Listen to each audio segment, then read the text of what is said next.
Bonjour et bienvenue à toi dans ce nouvel épisode de podcast.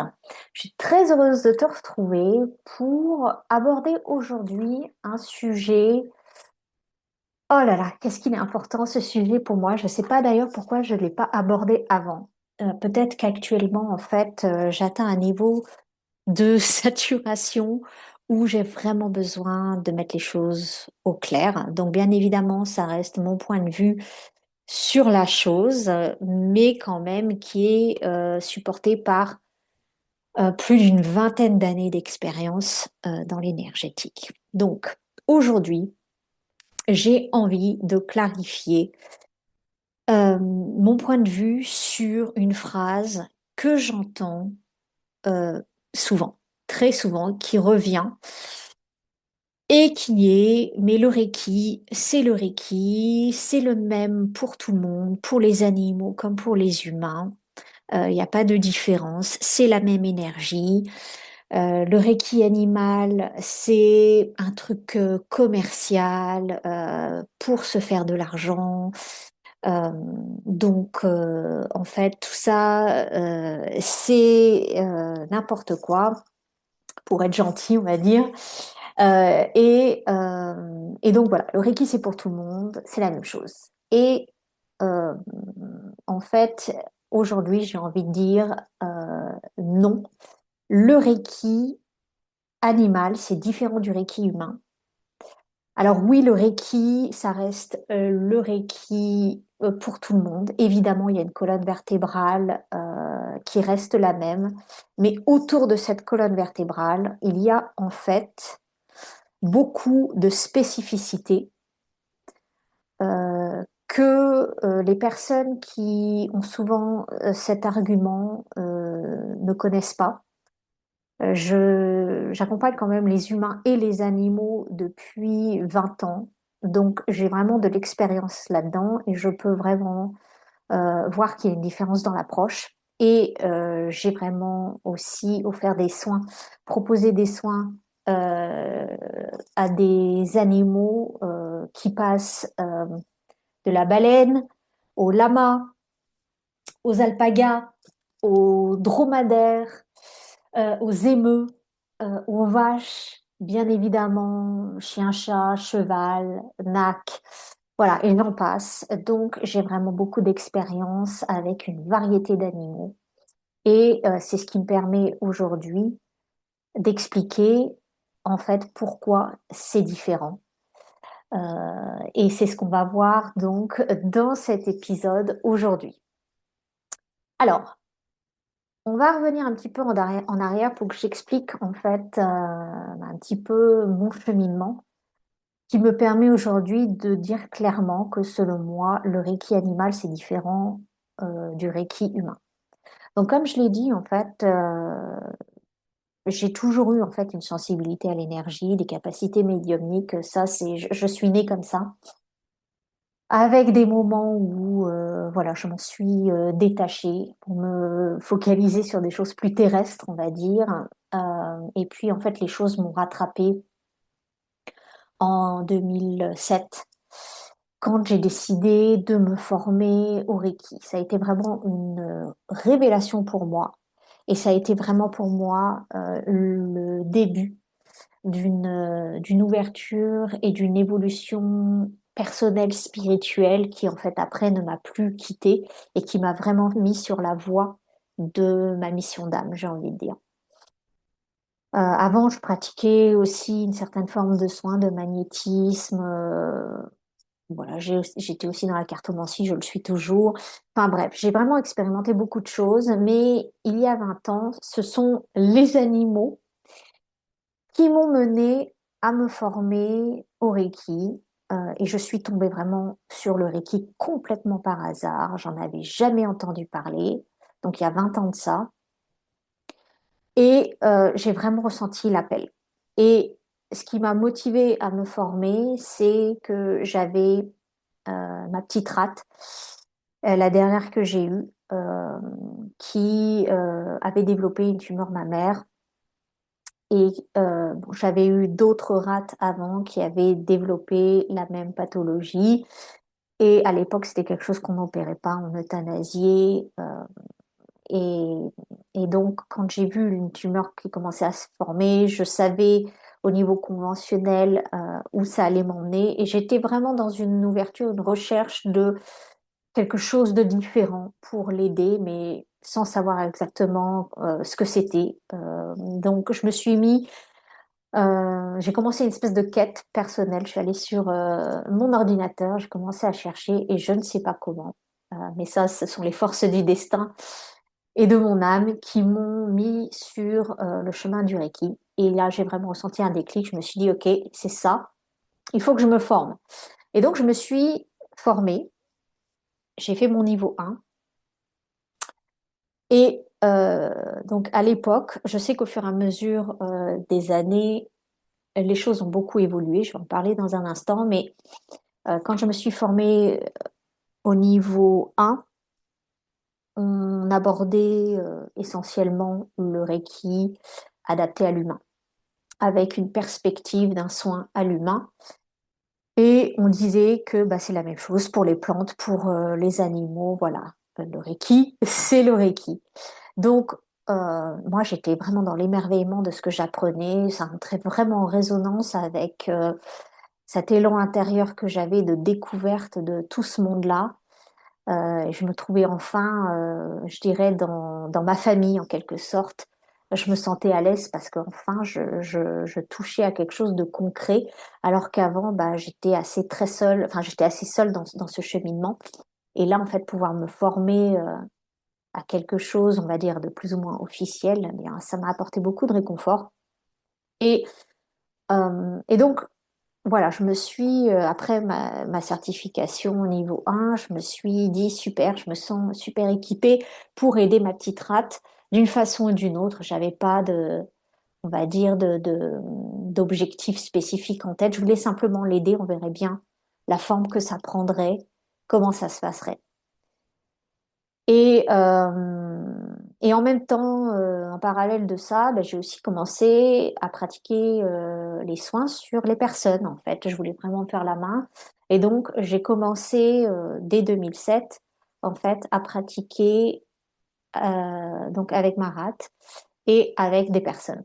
Et tout de suite, avec les personnes, j'ai vraiment pu avoir des ressentis, voilà, il se passait plein de choses pour moi. Et euh, donc j'apprenais beaucoup.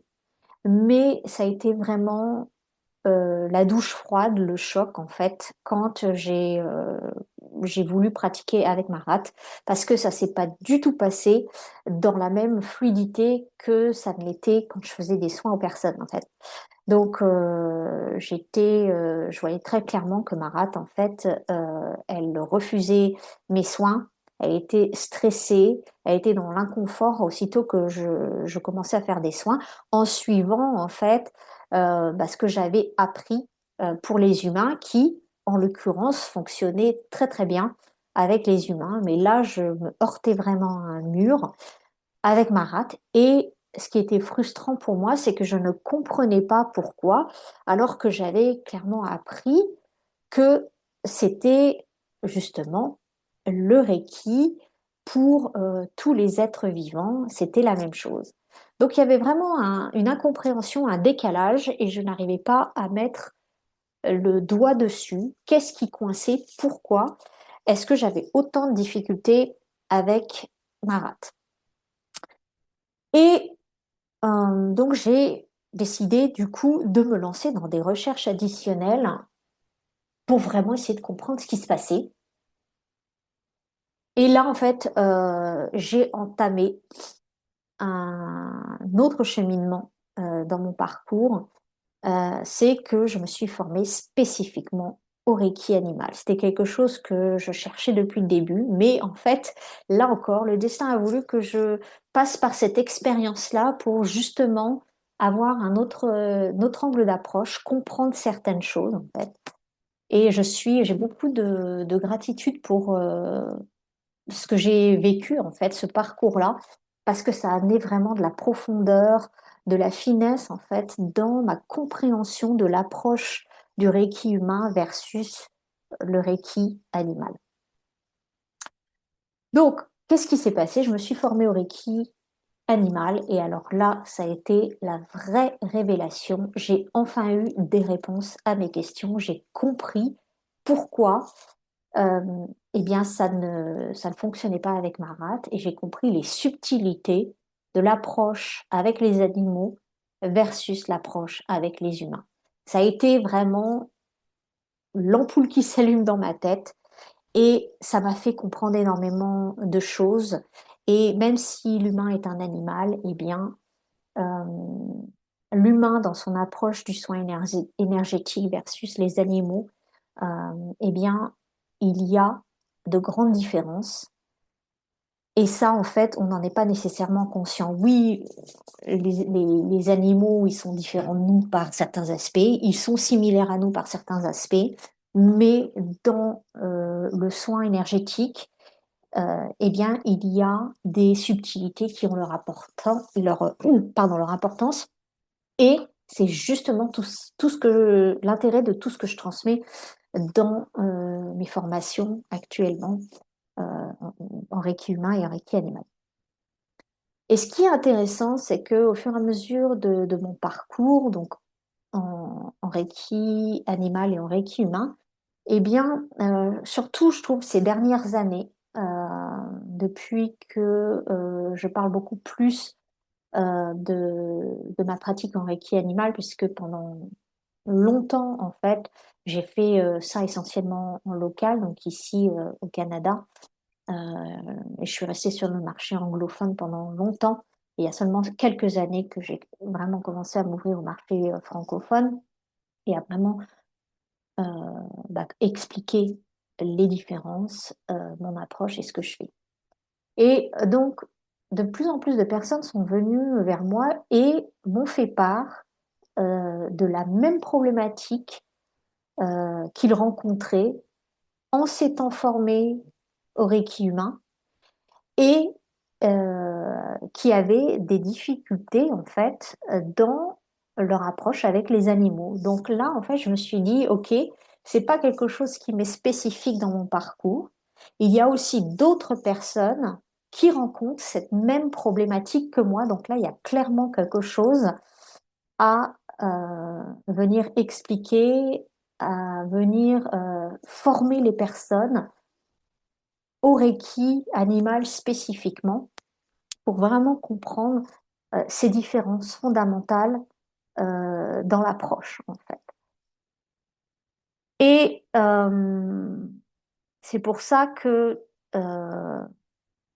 il y a aussi quelque chose que je dois clarifier qui me semble très important, c'est que même si je dis que pour moi très clairement il y a une différence entre Reiki animal et Reiki humain, euh, je ne dis pas, ça ne veut pas dire que le Reiki, on va dire, humain, n'est pas automatiquement applicable, transférable, on va dire, aux animaux.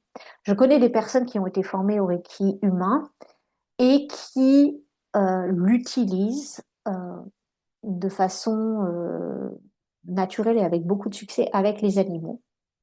Mais en fait, je pense que ce sont les circonstances qui font que les personnes qui ont du succès en appliquant ce qu'ils ont appris pour l'humain avec les animaux, en fait, ce sont des personnes qui soit ne pratiquent pas énormément avec les animaux et ont une pratique qui est essentiellement basée sur l'humain, avec de temps en temps des animaux, ou ce sont des personnes qui pratiquent avec des animaux, on va dire chiens, chats, voire chevaux. D'accord? Moi, j'ai pratiqué, j'ai fait des soins avec énormément d'animaux différents et des animaux sauvages aussi. Donc, en fait, on est dans un contexte qui est beaucoup plus large et c'est là où se manifestent à moi, en fait, les vraies limitations d'une approche humaine aux animaux. Donc, certes, le Reiki humain peut tout à fait fonctionner avec certains animaux dans certaines circonstances, mais je suis profondément convaincue que il y a des limitations à cette approche-là avec d'autres animaux, quand on étend sa pratique à d'autres animaux. Et j'ai d'ailleurs des personnes qui sont formées en Reiki humain, qui ont fait ma formation en Reiki animal, ou même des thérapeutes humains qui ne pratiquent pas le Reiki humain, mais qui sont thérapeutes humains et qui se sont formés au Reiki animal et qui m'ont dit que l'approche du Reiki animal a en fait eu un impact très positif en fait dans leur approche globale thérapeutique envers l'humain.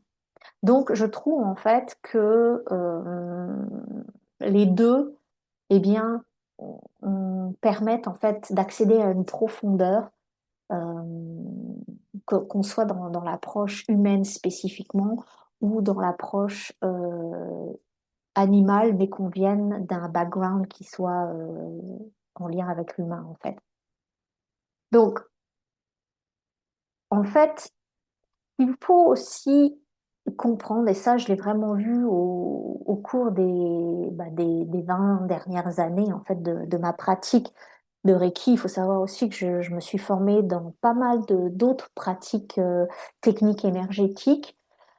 Tout ça, c'est venu vraiment enrichir ma compréhension du subtil, des énergies, etc. Mais je dis souvent que, en fait, le Reiki et le Reiki animal, en fait, sont pour moi des approches qui sont très complètes et que je n'ai pas nécessairement retrouvées dans d'autres approches énergétiques. Et donc, voilà, j'ai vraiment une résonance avec le Reiki et le Reiki animal. Pour moi, c'est ce qui me parle le plus. Mais là encore, j'ai beaucoup de gratitude pour tout le parcours que j'ai eu et qui continue évidemment, hein. Mais voilà, ça m'a appris beaucoup de choses. Et le Reiki, pour moi, il y a vraiment une résonance particulière. Et donc, je me suis formée au Reiki traditionnel Usui. En fait, j'ai commencé par là, j'ai fait mes différents niveaux. Je me suis formée en Reiki animal. Et puis après, je me suis formée dans d'autres lignées de Reiki. Et en fait, là encore, pour les personnes qui disent que le Reiki, c'est le Reiki, euh, oui, on est toujours dans cette même colonne vertébrale que j'évoquais au début. Effectivement, on va dire, le fond reste le même, mais j'ai pu m'apercevoir aussi que pour ces différentes lignées de Reiki, eh bien, il y avait malgré tout un focus différent, des spécificités à chaque type de Reiki, en fait, et que en fait, chaque lignée de Reiki, euh, eh bien, en fait, elle se pratique un petit peu différemment. Ça, pour moi, ça a été aussi très intéressant d'observer. Et là encore, en fait, ça m'a permis une ouverture de conscience, de voir que voilà, le Reiki ne se pratique pas toujours de la même façon. Et que non, en fait, le Reiki, c'est pas le Reiki pour tous et toujours pratiqué de la même façon. Non. Le Reiki aussi, je trouve, euh, comment dire, a besoin aussi, ça doit s'adapter à son temps aussi. Et c'est vrai qu'il y a des principes qui restent timeless, comme je pourrais dire, c'est-à-dire qui restent toujours vrais, quelles que soient les époques. Mais pour les Reiki, les types de Reiki plus récents, eh bien, qui eux ont été canalisés, eh bien, comme l'a été fait le Reiki de Usui, hein, eh bien, on observe des mises à jour, ce que je pourrais dire dans l'approche. Et ça, j'ai trouvé ça très intéressant aussi. Donc, tout ça pour dire que euh, ces différents styles de Reiki, même si le fond reste le même, eh bien, en fait, l'application a des variantes, a des spécificités. D'accord? Donc, à nouveau, cette histoire du Reiki, c'est le Reiki, je trouve que au fur et à mesure du temps, eh bien, elle a tendance à ne plus vraiment être valable. Pour moi, en fait, Euh, il y a vraiment des spécificités et je pense que personnellement, le Reiki on doit se l'approprier en fait, pour qu'il devienne vraiment le Reiki incarné à travers qui on est. Et donc, ça va prendre des teintes différentes. Et ça ne veut pas dire qu'on s'éloigne des enseignements originaux. Pour moi, c'est une mauvaise conception des choses. Mais voilà, on est tous différents, on a tous nos propres filtres et on a notre façon de voir les choses, notre façon d'intégrer les enseignements. Et je dis souvent aussi qu'en fait, il y a autant de types de Reiki qu'il y a de maîtres enseignants, en fait. Et évidemment, moi, je transmets le Reiki tel que je le perçois. J'aime beaucoup m'approprier les enseignements, les mettre en pratique et en fait les affiner avec ma propre énergie. En fait, je me les approprie et c'est ce que j'encourage tous mes élèves, que ce soit en Reiki humain ou en Reiki animal, j'encourage mes élèves à faire la même chose en fait. C'est comme ça que le Reiki monte en puissance, hein. En tout cas selon moi, et je peux le voir avec mes élèves. Alors, on reprend au niveau de mon évolution. Donc, mon parcours, en fait, a pris vraiment, on va dire, un virage quand, à peu près 10 ans après avoir débuté ce parcours avec le Reiki. Donc, j'avais fait tous les niveaux en Reiki humain et je m'étais formée aussi en Reiki animal. Et j'avais fait tous les niveaux aussi. Et donc, j'en suis venue à la conclusion évidente, en fait, que il était temps pour moi de transmettre tout ce que j'avais appris et il était temps de le faire de façon séparée parce que les enseignements étaient différents et que je voulais transmettre vraiment les spécificités de chaque Reiki, en fait, le Reiki avec les humains versus le Reiki avec les animaux. Donc, j'ai commencé en 2016 à enseigner le Reiki humain et en 2017, j'ai lancé ma formation en Reiki animal. Et ce sont vraiment deux formations distinctes. Je n'aborde pas du tout les mêmes choses, même si là encore, on va dire le fond reste le même. L'application, elle, est très différente. Et dans la formation Reiki animal, pardon, Reiki animal, j'aborde vraiment en profondeur en fait les spécificités de l'approche en lien avec l'animal, ce qu'il faut absolument comprendre, intégrer dans l'approche avec l'animal et en quoi l'animal est différent dans son rapport à l'énergie par rapport à l'humain. Et ça aussi, mon expérience me l'a vraiment montré. Donc, c'est pas des choses que je sors d'un chapeau ou des choses à la mode, comme certains me l'ont dit aussi, des choses à la mode ou des choses commerciales ou je ne sais quoi. C'est du vécu, c'est mon expérience qui m'a clairement montré ces choses-là. Donc, j'ai lancé deux formations distinctes et je dis toujours très clairement que lorsqu'on se forme en Reiki animal, on en ressort avec une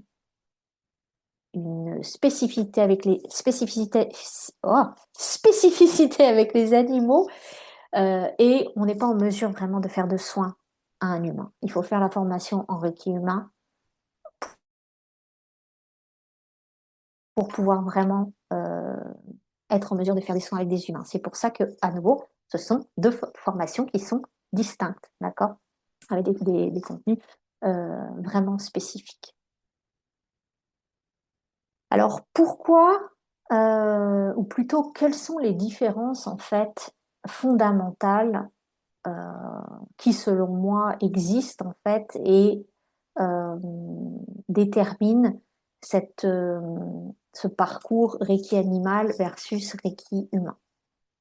Tout d'abord, Je dirais que c'est important de prendre en considération la sensibilité énergétique de l'animal versus l'humain.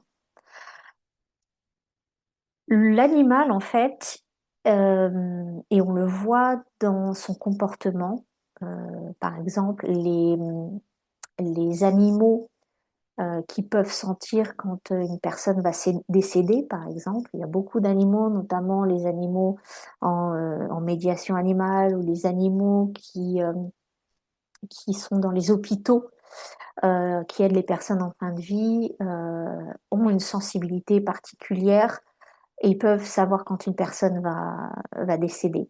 Donc, il y a déjà cette sensibilité-là, on la retrouve aussi dans les animaux et leur perception, par exemple, aux phénomènes terrestres comme les tremblements de terre, euh, ou les chats aussi, par exemple, qui détectent les amérantes ou des énergies euh, voilà, qui peuvent être présentes dans les lieux de vie, par exemple. Tous ces faits-là, en fait, nous montrent clairement que les animaux ont cette sensibilité innée et complètement naturelle à l'énergie.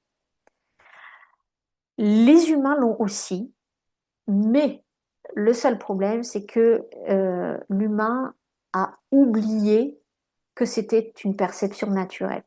Il faut bien comprendre que l'incarnation dans notre dimension 3D, en fait, est une dimension qui est déconnectante. Elle nous coupe de notre essence originelle, de qui on est. Donc on oublie qu'on est énergie, on oublie que notre rapport, notre sensibilité à ce qui nous entoure, c'est quelque chose de naturel, d'inné en fait. C'est là, mais c'est complètement anesthésié par la société et c'est même rabaissé par la société, hein. Il faut dire les choses telles qu'elles sont. On est encore vu comme des huluberlus, euh, des choses pas sérieuses en fait. Même si quand même j'ai pu voir qu'au cours des 20 dernières années, en fait, ça s'ouvre de plus en plus, c'est une bonne chose, mais majoritairement, on reste quand même dans une société qui est déconnectée d'elle-même, qui est déconnectante, et donc euh, on est, euh, on n'est plus en lien avec nous-mêmes et on n'est plus en lien avec l'énergie de façon naturelle. Donc déjà à la base, il y a une approche par rapport à la sensibilité énergétique qui est différente. Et ça va jouer énormément dans l'approche euh, qu'on va avoir envers l'animal versus envers l'humain. Autre point important, c'est cette notion de consentement. Et quelque chose que j'entends aussi régulièrement par des personnes qui ne se sont même pas penchées en fait sur ce qu'est le Reiki animal et qui estiment que c'est encore quelque chose de commercial, que c'est un copier-coller du Reiki humain, mais que en fait on parle d'animal au lieu de parler d'humain, eh bien ces personnes-là de toute façon disent, ça je l'ai vu quand même pas mal de fois, qu'on demande même pas le consentement à l'animal, euh, que voilà c'est n'importe quoi. Enfin bref, beaucoup de croyances qui circulent dues à un manque de connaissances complet euh, de ce que je transmets. Euh, et c'est vraiment dommageable, en fait, à toute cette richesse qui existe si on se penche vraiment sur les spécificités en lien avec l'animal. Donc, le consentement dans l'approche du Reiki animal, elle est absolument fondamentale. Je prends souvent cet exemple qui pour moi est extrêmement parlant et résume tout à fait en fait cette histoire de consentement. Quand un humain souhaite un soin énergétique, il va prendre rendez-vous, il sait ce qu'il veut, donc c'est clair pour lui, le jour du rendez-vous, il se présente, ou si c'est en ligne, à distance, il se connecte, ou peu importe, mais il y a un processus conscient. d'accord, qui a été réfléchi, qui est voulu. Avec un animal, la plupart du temps, l'animal n'a rien demandé, ça va être le gardien, donc l'humain de l'animal, qui prend rendez-vous pour lui. Donc là, il y a une histoire de consentement qui est tout de suite flagrante et il est hors de question d'imposer un soin énergétique à un animal comme ça à la sauvage sans prendre en considération son libre arbitre. Donc ça fait partie de la formation niveau 1, de ce que j'enseigne. On parle beaucoup du libre arbitre de l'animal qui pour moi est absolument fondamental dans cette approche-là et qui distingue le Reiki humain du Reiki animal. C'est vraiment un point central et ça doit être pris en considération. Donc cet aspect-là, il peut paraître évident là, mais si on n'a pas vraiment compris les spécificités du Reiki animal, eh bien, on ne va pas forcément y penser. Donc la posture va être différente, il y a vraiment besoin d'une écoute particulière et évidemment d'un profond respect d'une éthique pour prendre en considération le libre arbitre de l'animal. Ce qui me mène, je dirais de façon naturelle et évidente, au fait que dans le contexte d'un soin énergétique à l'humain, il y a du verbal, même s'il y a toute la dimension énergétique aussi. Mais avec l'animal, on est dans un soin énergétique où le non-verbal, en fait, est extrêmement puissant et important. En fait, la connexion à l'animal, elle se fait au travers du non-verbal. Donc, on est vraiment dans une communication de cœur à cœur où les codes sont différents que les codes de communication entre humains. Ça paraît évident comme ça, mais je peux vous dire que les personnes qui disent que le Reiki, c'est le Reiki, cette dimension-là, euh, elle n'est pas euh, pensée, en fait, elle n'est pas réfléchie. Alors que c'est hyper important. Les implications de cette communication non verbale sont hyper importantes dans l'approche d'un soin à l'animal.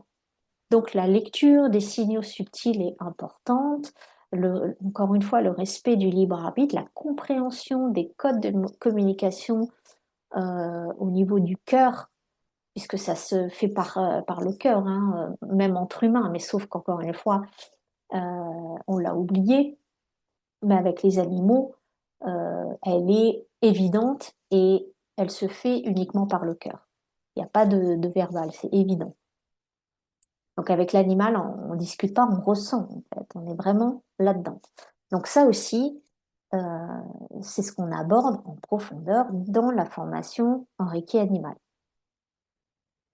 Donc pourquoi certains disent que c'est pareil?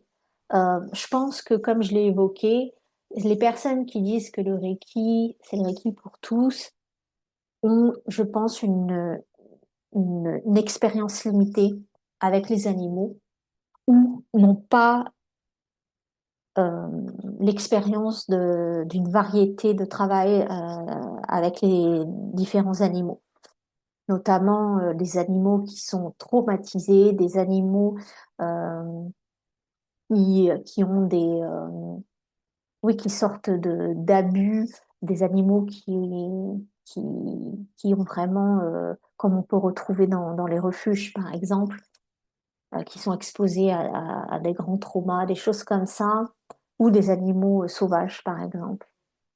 Et je pense que ces personnes-là travaillent essentiellement avec des chiens, chats, chevaux ou nacs, enfin voilà, des animaux, je vais dire, du quotidien en quelque sorte, mais qui n'ont peut-être pas cette expérience étendue avec d'autres animaux.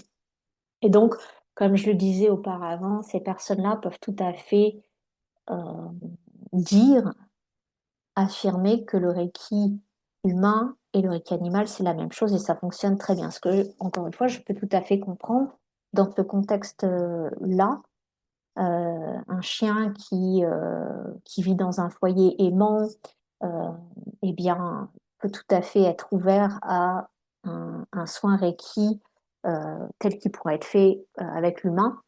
Mais je peux vous dire que quand on est dans un contexte d'animal qui a perdu toute confiance en l'être humain, qui a été traumatisé, qui a peu de contact avec l'humain, eh bien, l'approche du Reiki animal va être extrêmement aidante. Donc voilà ce que je pouvais dire par rapport au Reiki animal, en tout cas ma perception du point de vue de ces personnes-là qui disent que le Reiki, le Reiki humain, c'est la même chose que le Reiki animal. Ça se résume pour moi à un manque de connaissances ou d'expérience en fait avec différentes situations, avec différents animaux, une variété d'animaux. En tout cas, c'est vraiment la façon, ce que je peux, de mon vécu, comment je peux expliquer ce point de vue-là. Après 20 ans, oui, 20 ans de pratique, en fait, pour moi, c'est vraiment deux langues différentes, deux approches différentes, euh, avec un fil conducteur commun, mais vraiment une application qui est différente. Ça reste du Reiki, mais dans son application, c'est très différent. Donc c'est là où j'en viens à dire que non, le Reiki animal, c'est pas du Reiki humain. Et au final, les animaux, je trouve, sont vraiment ceux qui nous rappellent que on a oublié notre connexion à l'énergie, en fait. Euh, c'est quand je suis avec des animaux, je trouve qu'on est dans une dimension, une énergie qui est très facilitante en fait, parce que justement avec les humains, il y a toute cette lourdeur de l'oubli. Enfin, je vais pas rentrer dans les considérations de tout ce qui est en lien avec le Reiki humain, mais en tout cas, c'est ce que les animaux, dès le début en fait, c'est ce que les animaux me montraient, m'ont appris, et c'est vraiment eux d'ailleurs qui qui m'ont appris à comprendre l'humain. C'est assez euh, ironique d'une certaine façon, mais c'est vraiment eux qui m'ont appris à comprendre l'humain. Voilà, je pense que j'ai vraiment pu euh, expliquer pour moi cette différence. Et si bah, tu m'écoutes et que tu connais pas trop le Reiki animal, je propose un événement complètement gratuit le 3 et 4 février 2026 pour bah, fêter justement la Journée mondiale du Reiki animal. C'est toujours un moment important pour moi de célébrer ce moment-là pour tout ce que les animaux m'ont apporté et continuent de m'apporter. Et puis le fait qu'ils m'aident à éveiller aussi les humains. Donc j'ai beaucoup de gratitude envers eux. Et donc cet événement gratuit va se décliner en fait en une masterclass. Et puis le 4 février, on va faire une pratique tous réunis ensemble pour venir soutenir tous les animaux de la planète.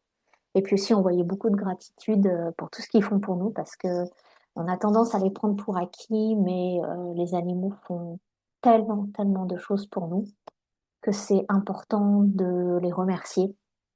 Et c'est vraiment une magnifique façon de le faire que de se retrouver tous ensemble et de pratiquer ensemble. Donc, pour créer un mouvement énergétique euh, pour le monde animal. Donc, je mettrai le lien de cet événement gratuit sous la vidéo. En tout cas, je serais curieuse de savoir ce que toi, tu penses de tout ça, si ça te parle, si ça t'interpelle, si tu es d'accord ou pas avec mon point de vue. N'hésite pas à me le dire en commentaire. Et puis, moi, je vous retrouve dans une nouvelle vidéo ou un nouveau podcast. On verra, j'ai pas mal de sujets que je souhaite aborder, donc on verra si ça va prendre le format d'une vidéo ou d'un podcast la prochaine fois. Si tu n'es pas abonné à ma chaîne, ben, je t'invite à le faire et puis n'hésite pas à partager ce podcast autour de toi pour amener plus de conscience autour justement des spécificités du Reiki animal. Je te dis à très vite.